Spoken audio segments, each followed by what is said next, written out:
The courtroom doors creaked open and in walked Karoline Leavitt, sharp navy blazer, steel blue eyes, and not a hint of hesitation in her step. At just 27, she wasn't supposed to rattle the system. But today, the air inside that federal courthouse in Richmond, Virginia, crackled with tension. Reporters whispered. Flashbulbs snapped. A retired Marine in the back row muttered, "She's walking into a trap." At the bench, Judge Morton Halstead, a man who prided himself on tradition control and a disdain for social media politics, smirked as she approached. "Miss Leavitt," he said, voice low and condescending, "this isn't a campaign rally. It's a courtroom. You don't tweet your way out of contempt." The audience gasped. Anger stirred. Some clapped. Others stared frozen. But Karoline didn't blink. Her silence unnerved them. They didn't know she was waiting not out of fear, but precision, because what she would say next would shake the very walls of that courtroom. This wasn't just another hearing. This was war in a wood-paneled battlefield. And when Karoline finally spoke, calm, clear, and laced with fire, even Judge Halstead's gavel paused mid-air. "You're right, Your Honor," she said. "This isn't a campaign rally. It's the day an outdated system meets someone who actually knows the law." And just like that, the balance of power shifted.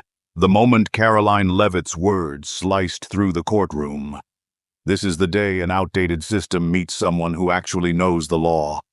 A hush swept across the gallery like a gust of wind through dry grass. Judge Halstead's smug smile froze. The gavel in his hand hovered for a moment, unsure whether to strike in authority or retreat in embarrassment. He adjusted his glasses and narrowed his eyes. "Miss Leavitt," he said, voice thick with forced calm. "I'd be careful if I were you."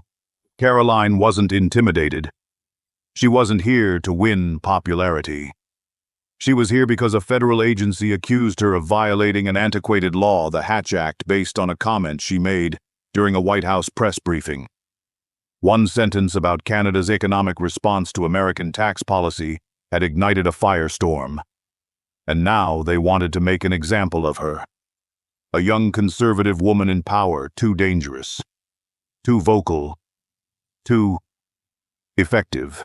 The prosecution, led by Assistant U.S. Attorney Matthew Kerrigan, stepped forward with the air of someone who thought the win was already in the bag. Tall, well-dressed, and dripping with condescension, he looked at Karoline like she was a reckless child who'd wandered into a grown-up's world. "Your Honor." Kerrigan began pacing slowly. Miss Leavitt's remarks not only misrepresented federal tax policy, they were politically charged, delivered from the podium of the White House and designed to influence public opinion. That's a textbook violation of the Hatch Act. He turned to the jury with a flair for drama. "We are not prosecuting her opinion. We are prosecuting the abuse of federal authority." She weaponized her position to promote an agenda. Karoline watched him, her expression unreadable. But inside, her pulse was steady. She had prepared for this. She knew what they were trying to do, paint her as reckless, irresponsible, and unqualified. But she also knew the law. Not the 1939 version they clung to like an old rotary phone, but the modern living version, one shaped by court precedent, constitutional interpretation, and technological change. When Kerrigan sat down, self-satisfied, the courtroom buzzed with whispers. Even some in the jury box seemed swayed. That's when Karoline rose again. No theatrics, just clarity and resolve. "Your Honor," she said, "may I respond?" The judge gave a hesitant nod.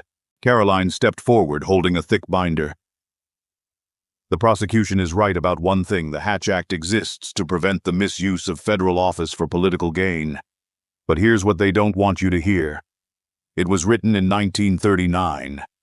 There were no White House live streams, no X, no TikTok, no 24/7 press coverage. The entire communications environment was different. Yet they want to apply that same statute to my use of modern platforms and real-time press briefings. She flipped to a highlighted section in her binder, lifting it for the judge and jury to see. Section 12.4 of the Hatch Act states, "No action outside the current scope of regulation shall be prosecuted unless a new law is enacted." That's not my wording. That's the law's. A murmur swept through the courtroom. Even the judge leaned forward, clearly reading along. "And let me be clear."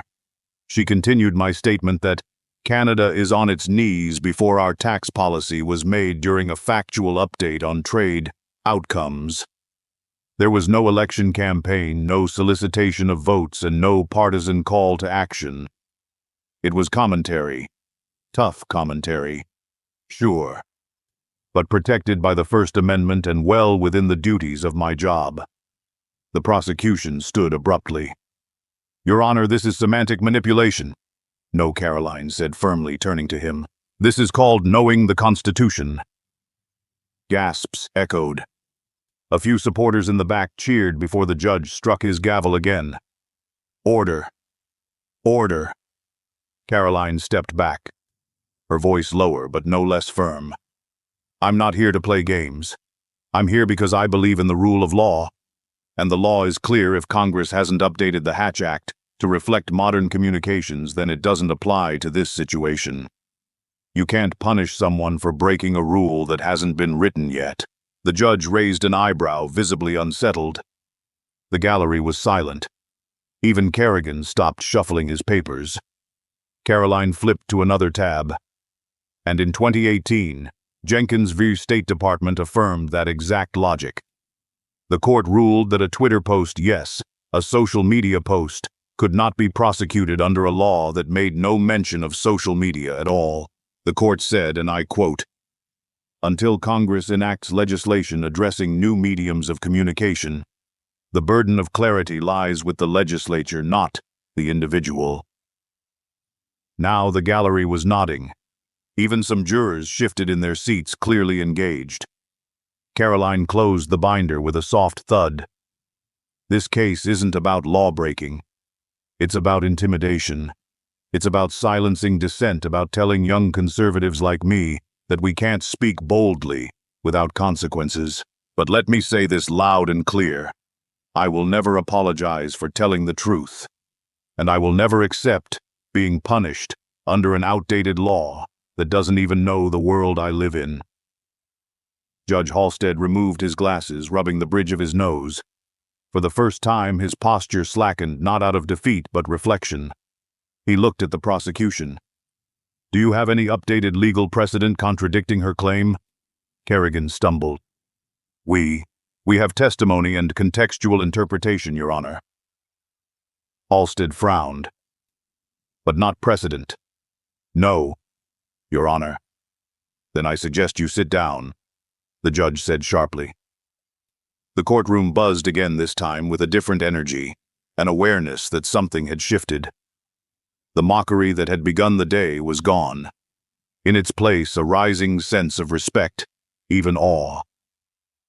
Karoline returned to her seat slowly, her eyes sweeping across the room. Her heart beat fast, but not from fear. It was adrenaline. It was purpose. And then from the back of the gallery a voice rose. "You've got more backbone than half of Washington." Laughter. Applause. Even some reporters clapped reluctantly, but honestly. Judge Halstead didn't gavel this time. He let the moment settle. He looked at Karoline. "Miss Leavitt, I may not agree with all your politics, but I'll tell you this, you've presented a better legal defense than most attorneys I've seen in this courtroom." Karoline simply nodded. "Thank you, Your Honor."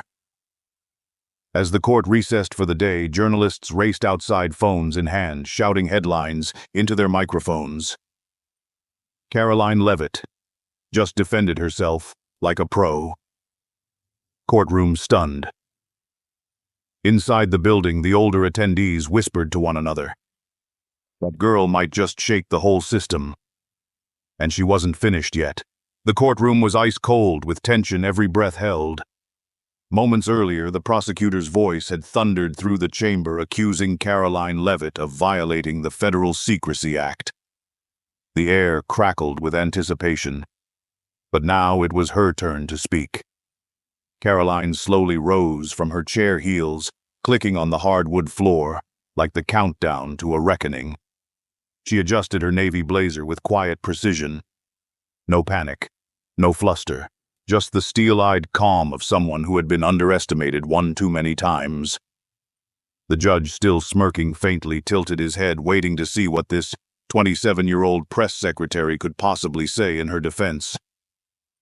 But when she spoke, the courtroom froze. "Your Honor." She began, her voice clear, measured, almost gentle, but every word carried the weight of a sledgehammer. "We've heard a lot of noise today. Allegations, outrage. But what we haven't heard is the law." That single sentence rippled through the room. Even the jury leaned in. Karoline reached down and lifted a folder, thick, crisp, perfectly tabbed. She opened it, eyes never leaving the judge. "I refer this court to Section 1, Subsection 4 of the Federal Secrecy Act. It clearly states, quote, 'This statute shall apply solely to the unauthorized release of material marked classified or otherwise restricted from public view.'" She paused, letting the words sink in. "Now, Your Honor." She continued, flipping to another page. "What I said in my speech wasn't classified. In fact, it was published in a Reuters report 3 days before I ever stepped to that podium." Gasps echoed. Several reporters nearly dropped their pens. On the back bench, a political analyst clutched his chest like he'd just seen a ghost. Karoline held up a printed copy of the Reuters article, its headlines circled in red. "Iran admits limited surveillance flights over Persian Gulf, analysts say." Her finger tapped the timestamp dated 72 hours before her statement had gone viral. The judge's smile slipped. The prosecutor turned pale. But she wasn't done. "I'd also like to cite precedent," she said, sliding another folder across the table toward the judge. "Carlson v. Department of Homeland Security, 2021. In that ruling, the court found, quote, restating information already available through open-source intelligence does not constitute a breach under federal secrecy law." Boom. A legal thunderclap. The room exploded into hushed murmurs. Even a few of the prosecutor's allies exchanged worried glances. One elderly juror removed his glasses and stared at Karoline with something close to admiration. She stepped forward, her tone now sharpening like a scalpel. "So, let me ask, if the material I referenced was open source, if it was publicly available to every American with an internet connection, if it was reported on by one of the most reputable international news agencies in the world, then what exactly did I leak?" The truth. The gallery erupted. A few conservative supporters clapped before being hushed. Even the liberal reporters couldn't help but exchange nervous, wide-eyed looks. Anger turned. Drama twisted. Astonishment built. The judge raised his hand, gesturing for silence, his expression now conflicted. "Miss Leavitt, are you suggesting this entire case is built on an error of legal definition?" Karoline didn't blink. "I'm not suggesting it, Your Honor. I'm proving it." Her voice had grown firmer now, urgent, but never shrill. Every word was purposeful, cutting through years of outdated assumptions. "They didn't come after me because I broke the law," she continued. "They came after me because I embarrassed their narrative. I said something they didn't want to be true, and instead of disproving it, they accused me of a felony. But this isn't law enforcement. It's political theater." The room held its breath. Even the judge seemed rattled now. He leaned back in his chair, slowly rereading the documents she'd placed in front of him. The confidence he once held began to wither, replaced by the dawning realization that this young woman might not just be innocent. She might be brilliant. Meanwhile, Karoline turned to the jury, her voice now heavy with feeling. "I'm 27 years old. I was raised in a small town in New Hampshire. I never imagined I'd be standing in federal court defending not just myself, but truth itself. But here I am. And if they can come after me, they can come after anyone. This case isn't just about me. It's about whether facts still matter. Whether logic still matters. Whether we protect speech or punish it. Tears welled in the eyes of one juror. Karoline's words weren't just an argument.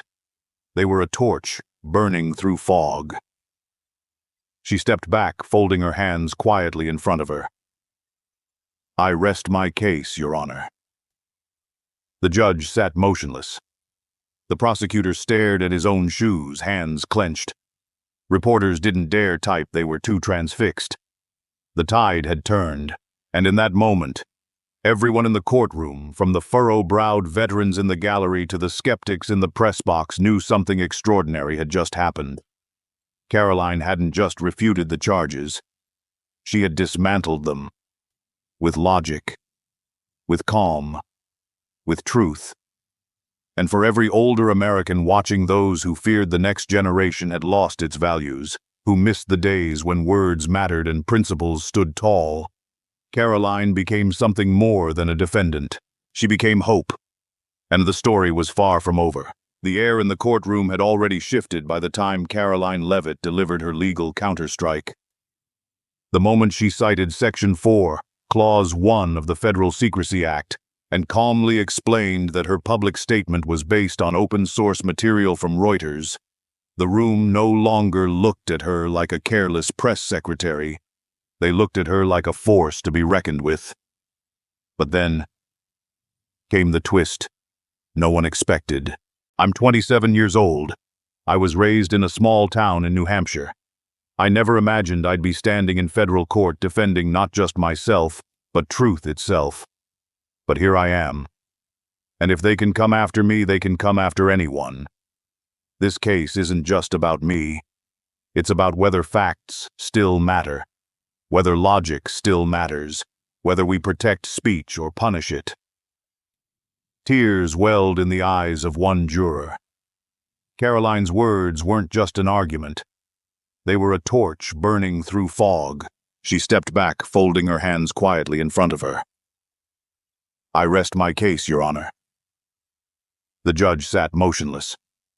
The prosecutor stared at his own shoes, hands clenched. Reporters didn't dare type, they were too transfixed. The tide had turned, and in that moment, everyone in the courtroom, from the furrow-browed veterans in the gallery to the skeptics in the press box, knew something extraordinary had just happened. Karoline hadn't just refuted the charges. She had dismantled them, with logic, with calm, with truth.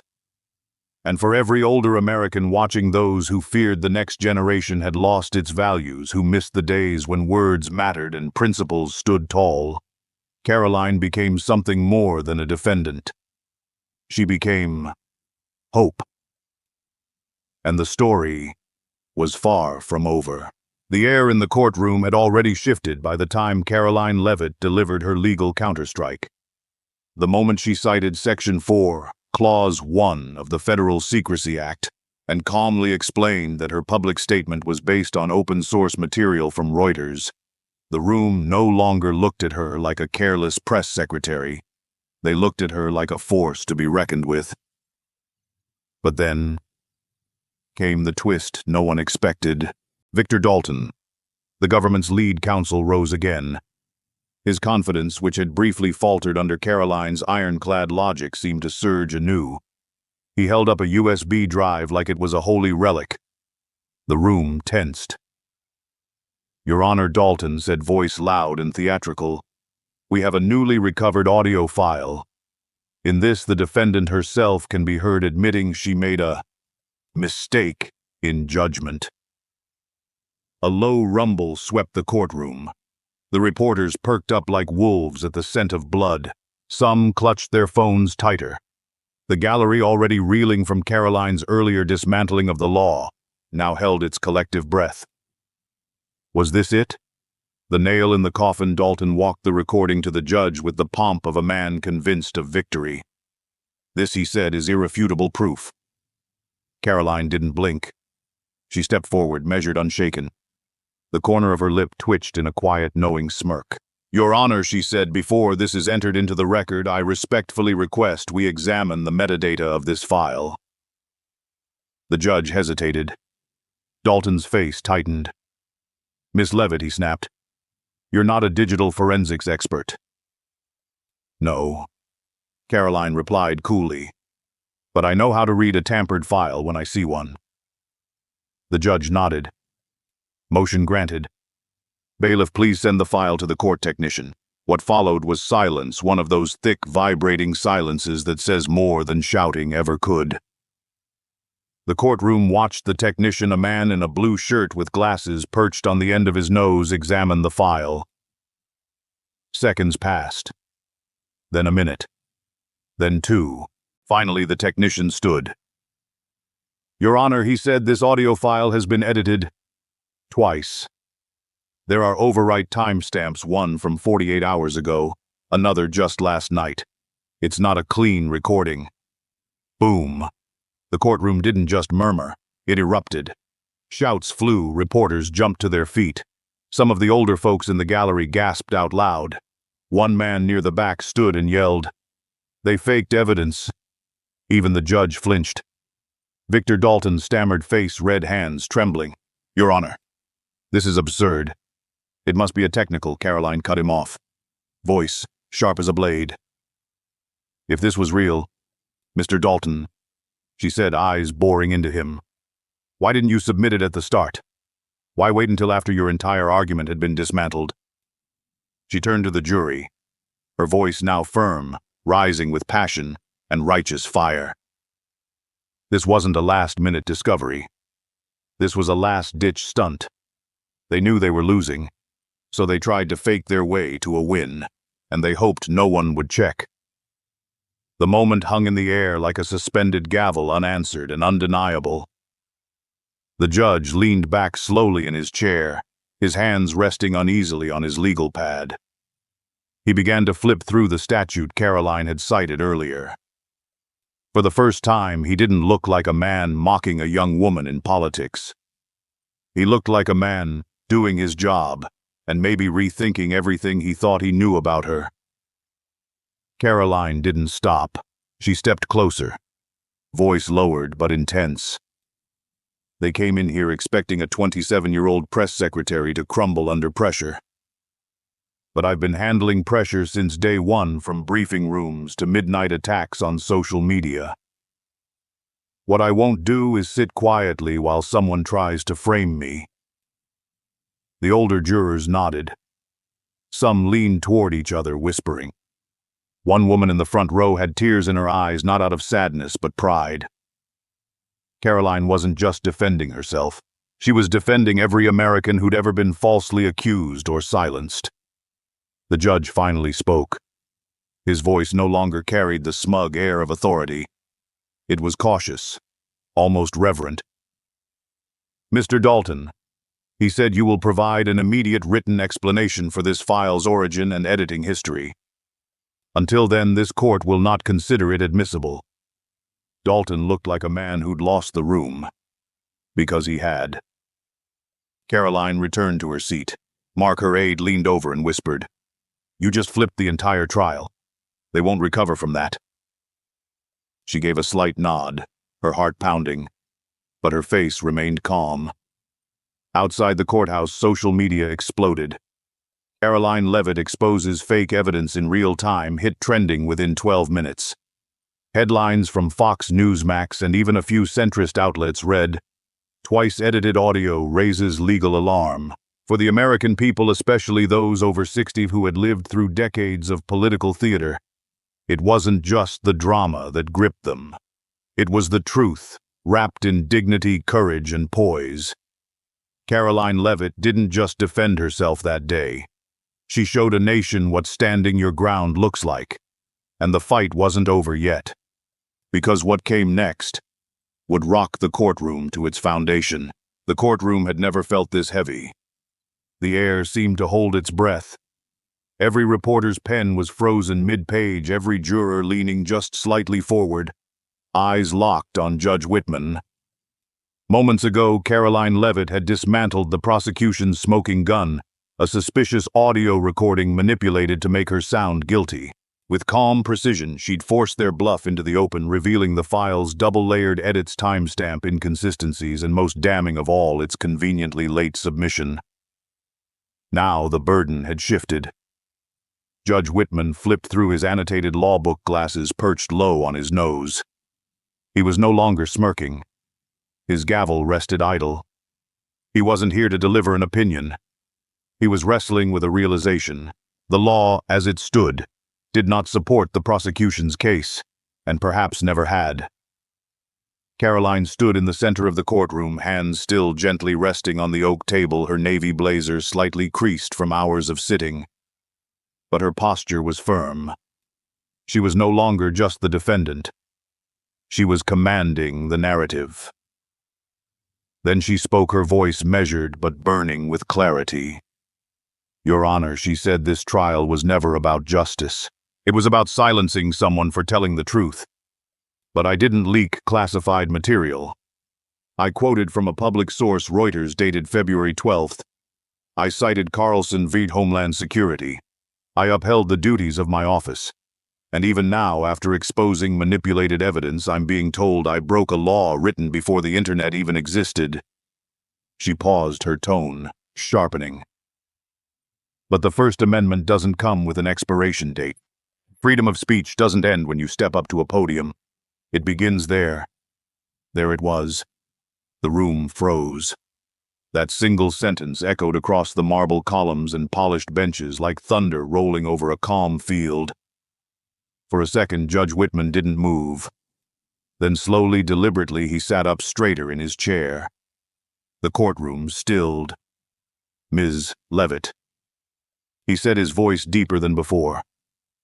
"You've given this court a lot to think about, far more than I expected when this case began." He turned to the prosecution bench. Victor Dalton, still rattled from his previous embarrassment, tried to appear composed, but his trembling fingers and the sweat across his brow betrayed him. "Mr. Dalton," the judge continued, "you submitted a piece of digital evidence well after this trial began.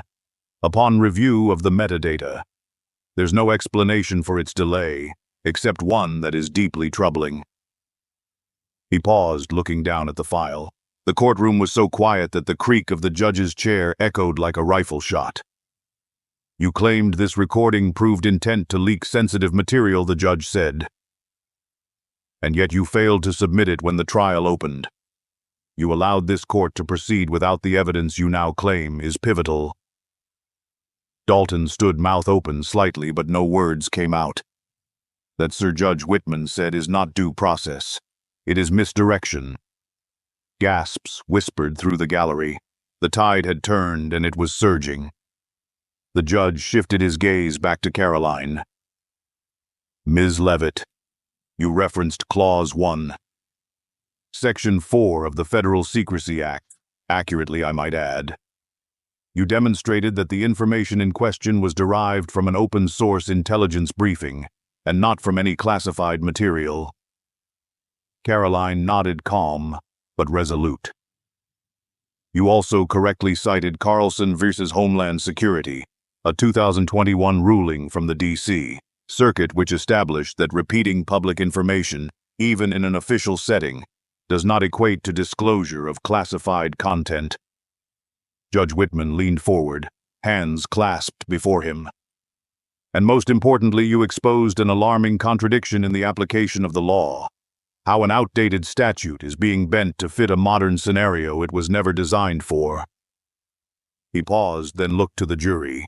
"I ask you, what is the role of justice if not to evolve?" The jury remained silent. Some visibly moved, others blinking in disbelief. It wasn't just a legal defense, they'd witnessed a masterclass in logic, restraint, and courage. Judge Whitman raised his gavel. "This court finds that the prosecution has failed to demonstrate that Ms. Leavitt knowingly or unknowingly revealed classified information. The evidence presented is insufficient, manipulated, and inconsistent." He paused again, letting it sink in. Furthermore, he said, his voice steady, Ms. Leavitt's actions as press secretary fall within the parameters of constitutionally protected speech bolstered by legal precedent. There is no actionable violation of the Federal Secrecy Act in this case. He looked to Karoline one final time. Ms. Leavitt, he said, a note of reluctant admiration in his tone. You are hereby cleared of all charges. Case dismissed. He brought the gavel down with a final thunderous strike. The courtroom exploded. Reporters leapt from their seats, camera shutters firing like fireworks on the 4th of July. Trump supporters stood and erupted into cheers, some clapping, some crying. A man in a Veterans for Trump cap pumped his fist in the air. A woman waved an American flag, no larger than a handkerchief, tears streaming down her cheeks. Karoline stood still, taking it all in. No grin, no gloat, just a soft, knowing smile. Her aide, Alan Briggs, leaned in, whispering, "You just changed everything." But Karoline shook her head. "I didn't do it for change," she whispered. "I did it because they needed to know we're not backing down." Outside the courthouse, the crowd surged behind metal barriers, phones in the air, chanting her name. Hashtags like #Justice for Karoline and free speech wins surged across X within minutes.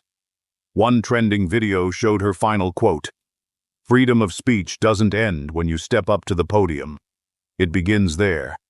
Tens of thousands were already sharing it. That evening, Karoline returned home, her 8-month-old son asleep in the crib, her husband Nicholas waiting with open arms. "You okay?" he asked. She nodded, letting herself exhale for the first time all day. "Justice showed up today," she said. "Late, but it showed up." In the days that followed, legal scholars praised her arguments. Retired judges gave interviews saying the Federal Secrecy Act was now under review.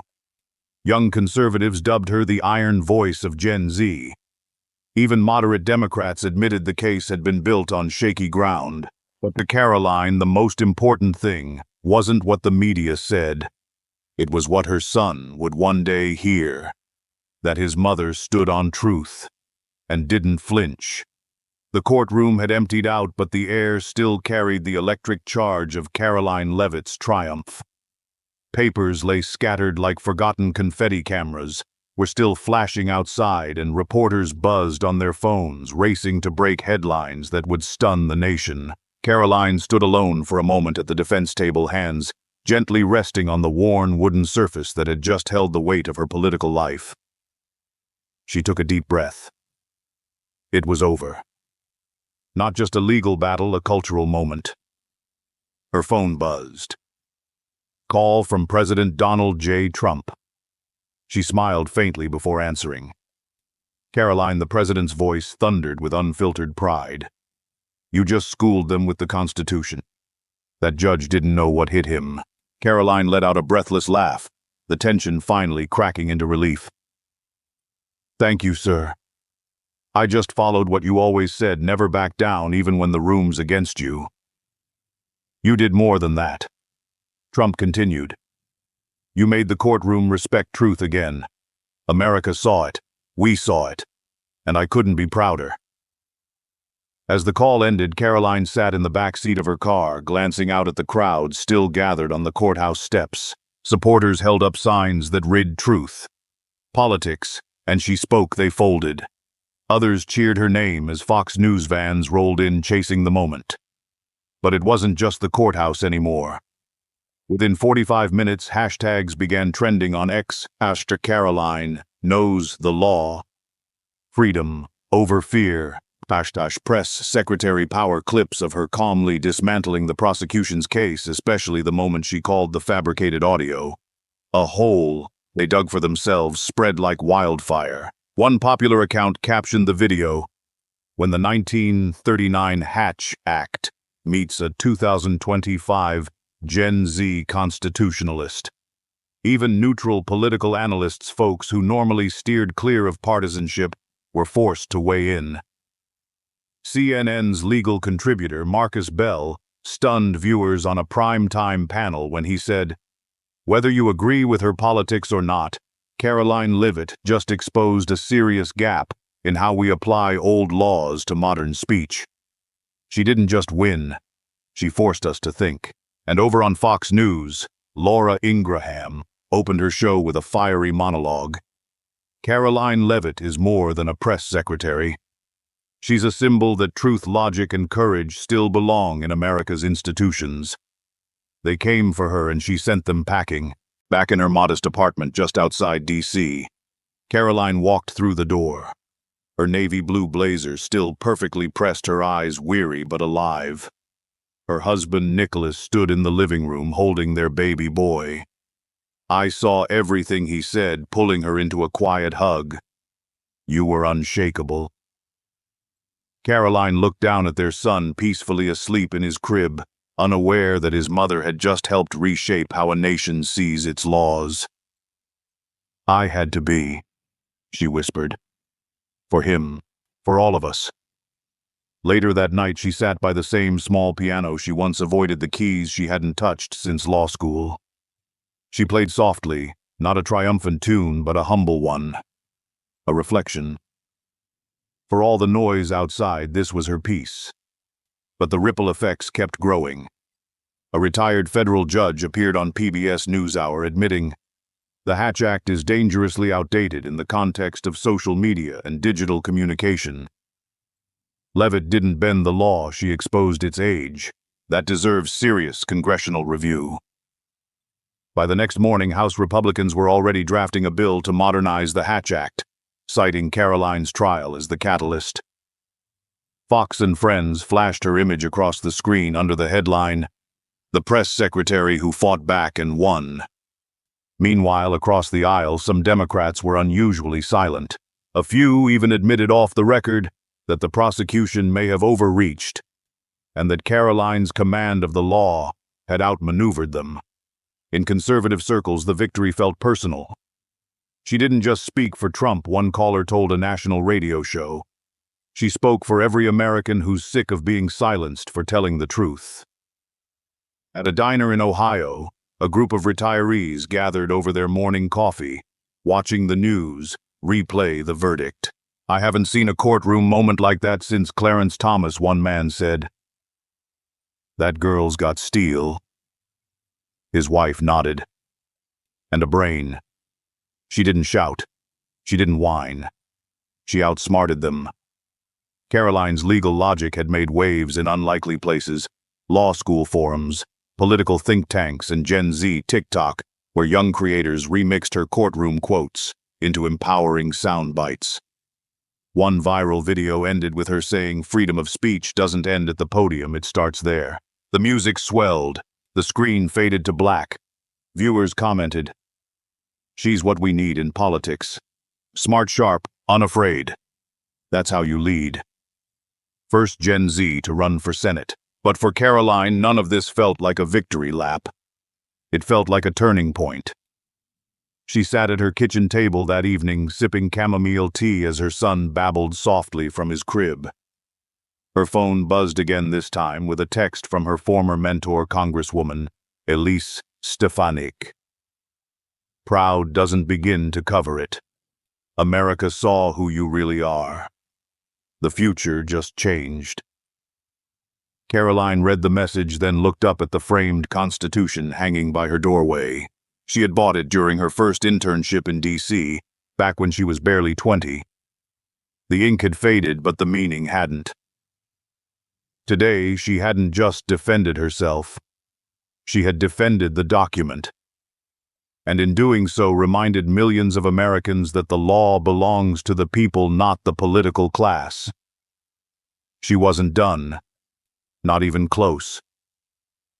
As she tucked her son in and turned off the lights, Karoline whispered with resolve, "Let's keep the truth alive, one case at a time." As Karoline Leavitt stepped out of the federal courthouse into the golden glow of the late afternoon sun, the echo of the gavel still rang in America's ears. Her name had just become the anthem of a courtroom drama that would be discussed for years to come. Reporters shouted questions. Trump supporters waved flags and cheered.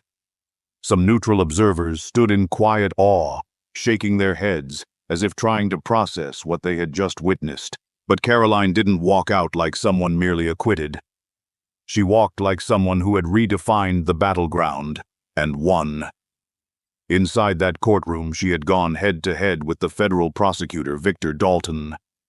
He had thrown everything at her: legal intimidation, public humiliation, even a last-minute audio recording meant to destroy her credibility. But she hadn't flinched. She'd dissected the outdated Federal Secrecy Act piece by piece.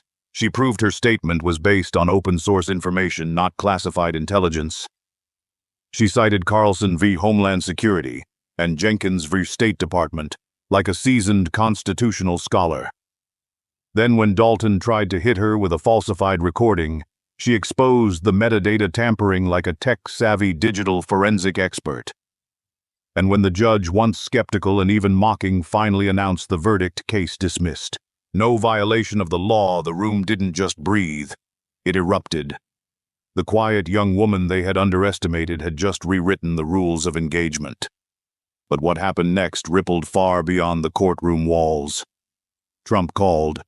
His voice was unmistakable. "You just schooled them with the Constitution, Karoline. That's what America needs right now. Truth, guts, and brains. I'm proud of you."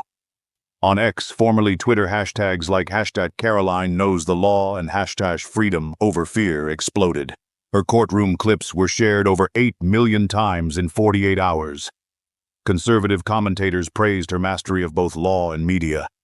Even centrist legal analysts on CNN admitted she didn't just win. She made the system stop and think. When was the last time a 27-year-old woman forced that to happen? Fox News ran a full segment titled, "Karoline Leavitt, the Constitution's New Defender." But more surprising was a PBS special that followed, exploring the implications of using 20th century laws to prosecute 21st century speech. A guest law professor said it best. "You don't have to agree with her politics to recognize what she did. She upheld the Constitution better than most seasoned lawyers." But for Karoline, this wasn't about applause. It was about something deeper. "The law must protect liberty," she said in an interview the next morning. "It should never be twisted for political revenge. And free speech doesn't end when you speak the truth. It begins there." Her words resonated far beyond her usual base. Young women across the country, law students, recent graduates, aspiring public servants, flooded her inbox and social media pages. "You gave me courage," wrote one student from Ohio. "You proved that youth is not weakness, that truth is still worth fighting for." Older generations, too, found her message powerful. Veterans, teachers, and retirees wrote letters praising her composure, her clarity, and her ability to argue from principle, not ego. "I served this country to protect that Constitution," one Vietnam vet wrote. "What you did in that courtroom reminded me why." And then came the nationwide ripple. Legal think tanks began pushing for formal revisions to the Federal Secrecy Act. One congressional aide anonymously told a political blog, "Frankly, we're embarrassed." She exposed how far behind we are. Her arguments were airtight. Suddenly, Karoline wasn't just a press secretary or a courtroom hero. She had become a symbol, not of partisanship, but of what happens when courage meets clarity. Her final line in court became a viral soundbite. "Freedom of speech doesn't end when you step behind a podium. That's where it begins." So what does this mean for you, the viewer? It means everything. It means that truth matters. That young people, especially young women, can stand in the face of government power and win not with noise or outrage, but with reason and legal logic. It means that no law should be used as a weapon just because someone has a different opinion. And no citizen, not even a press secretary, should ever be silenced for speaking truth, grounded in facts and protected by the Constitution. Whether you're a retired teacher in Florida, a veteran in Texas, a grandmother in Ohio, or a small business owner in Utah, this victory belongs to all of us. Because it reminds us of something timeless. The Constitution isn't just an old document. It's a living promise. And when someone like Karoline Leavitt stands up to defend it, that promise shines brighter than ever. Now it's your turn. If this story moved you, inspired you, or even made you rethink what the courtroom stands for, leave a comment below. What do you think about using outdated laws to silence new voices? Do you believe we need to reform laws to match the digital age? Should more young women like Karoline step into leadership roles? Drop your thoughts below. We read every comment. Rewatch the key courtroom moment in Part 3. Share this video with someone who needs to be reminded that truth still matters. And don't forget to hit subscribe so you never miss the next time courage steps into the courtroom. Because if there's one thing Karoline proved, it's this: no one, no matter their age, gender, or political affiliation, should be afraid to speak the truth. Not in America. Not under our Constitution. Not on her watch. Life lesson from the courtroom. For every American who still believes in truth, in a world moving faster than ever, where headlines vanish in minutes and outrage floods every screen, Karoline Leavitt's story reminds us of something timeless. The Constitution still matters. At just 27, she stood in a federal courtroom not to seek fame but to defend truth. With calm conviction, she didn't shout, didn't cave, and didn't hide behind excuses. She simply knew the law and stood her ground. For those of us who've lived through decades of change, who've watched this nation rise, stumble, and rise again, her courage is a powerful reminder. Integrity is ageless. This story speaks to everyone who served, taught, built, or raised the next generation. It says, you're not outdated. You're the foundation. Karoline didn't fight alone. She stood on values we all recognize: duty, clarity, and the right to speak freely. If you believe truth is worth defending, no matter your age, leave a comment below. Share what freedom of speech means to you. And don't forget to hit subscribe so you never miss a moment when courage steps forward in an American courtroom again. Because as Karoline showed us, the First Amendment doesn't end at the microphone. That's where it begins.